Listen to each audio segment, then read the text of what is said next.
स्वयं को सेक्युलर बताने वाले राजनीतिक दलों के लिए उर्दू प्रेमचंद और फिराक की परंपरा को बढ़ाने वाली भाषा है या आजम अतीक, शहाबुद्दीन और मुख्तार जैसों की।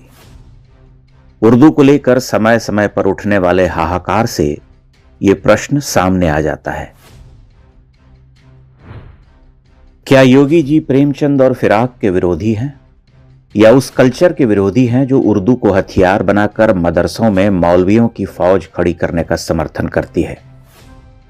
कई बरस पहले हिंदी के प्रसिद्ध कवि मंगलेश डबराल मिल गए थे। हमने शहरयार को ज्ञानपीठ दिए जाने पर कुछ पूछा था। वे बोले कि शहरयार ने पहले कुछ बहुत अच्छी गजलें और नज्म लिखीं, फिर वे चुप हो गए।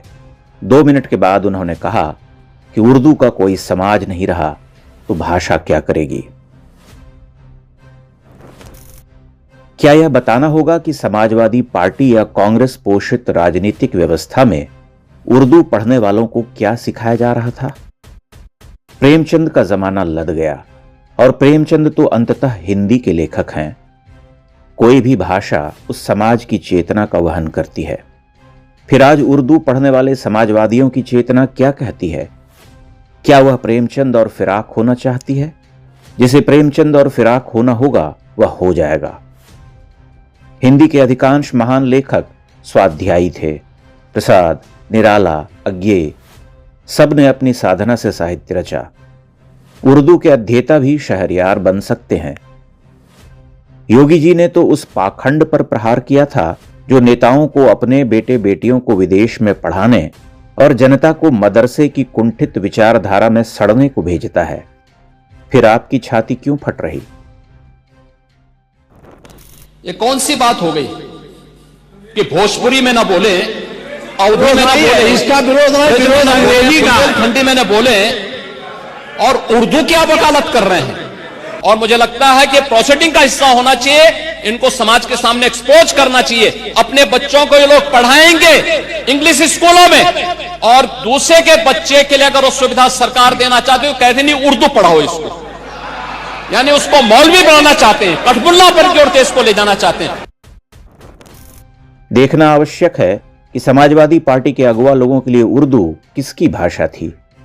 क्या उन्होंने उर्दू के स्वस्थ साहित्य को आगे बढ़ाने के लिए कोई काम किया था?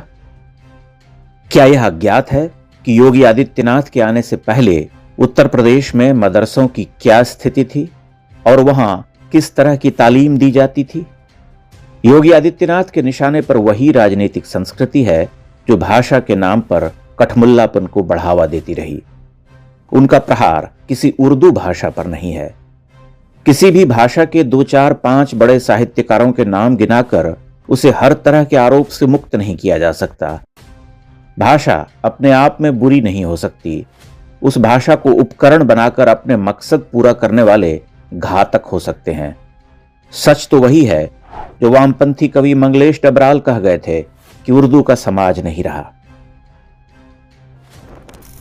भारत की बात तो दूर, पाकिस्तान की राष्ट्रभाषा उर्दू की वहां क्या स्थिति है? वह पंजाबी शब्दों से भरी हुई, उन्हें ढोने वाली क्रियापद की भाषा है। वह क्रियापद भी उर्दू का नहीं, हिंदी का है। लोग उर्दू पढ़ें, अच्छा साहित्य लिखें, लेकिन विचार तो यह होना चाहिए कि उर्दू भाषा का कोई आधुनिकता से तादात्म्य हुआ? क्या वह आधुनिक समय की आवश्यकताओं को पूरा कर सकती है? आप कह सकते हैं कि हमारे देश की कोई भाषा नहीं पूरी करती। यह आंशिक सत्य है। हर जीवंत भाषा अपना पुनराविष्कार शोध करती है, वही भाषा जीवित रहती है। क्या समाजवादी पार्टी और उनके सहयोगी भाषा के पुनराविष्कार की कोई भावना रखते हैं या वे उस गतानुगतिकता के पक्षधर हैं? क्या यह साफ नहीं है कि वे नेता उर्दू के बहाने अपना वोट बैंक साध रहे? केवल वोट बैंक। ये वही वोट बैंक है जिसे लगातार भरमाया जाता रहा है।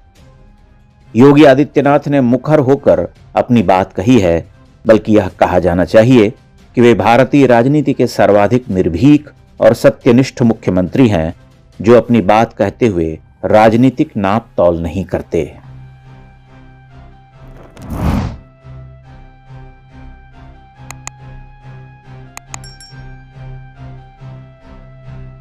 इंडेक्स ऑनलाइन के वीडियो समाज को समर्पित हैं। आप इनको डाउनलोड करके जैसे चाहे वैसे प्रयोग कर सकते हैं। चाहे तो आप हमारे टेलीग्राम चैनल से जुड़ सकते हैं। वहां सारे नए पुराने वीडियो आपको मिल जाएंगे। हमारे सोशल मीडिया लिंक हर वीडियो के डिस्क्रिप्शन में होते हैं। हमारा एकमात्र उद्देश्य हिंदू समाज को जागृत और एकजुट करना है। इसमें सहभागी बने। धन्यवाद।